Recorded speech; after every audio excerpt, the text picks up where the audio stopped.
Ayan, magandang buhay mga kalingap. Ready na ba kayo mapanood ang pinakamagaling na magluto sa balat ng lupa? Ay, charot.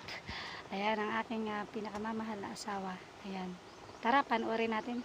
Mga kalingap, tingnan natin kung ano yung niluluto ng aking asawa doon sa kusina.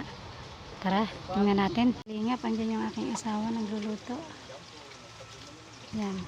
Sinigang Sinigang sa sampalok na may gabi.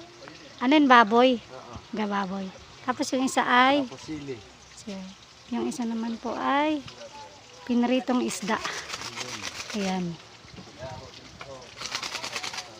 Yan po yung yung asawa kong magaling magluto. Kahit anong lutuin pwede. Ayan. Kaso hindi makita kung anong klase ng unang luto mo eh. Tingnan nga natin. Kita. Yan, tingnan natin. Kita yan. Kita yan. Oo. Yan. Timpla-timpla.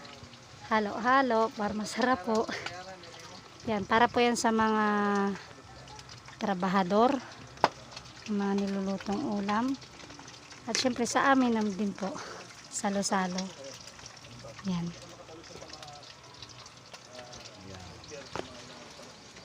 Tingnan po natin yung pinaritong isda. Yan, malalaki po yan. Yan. Konting-konting lang.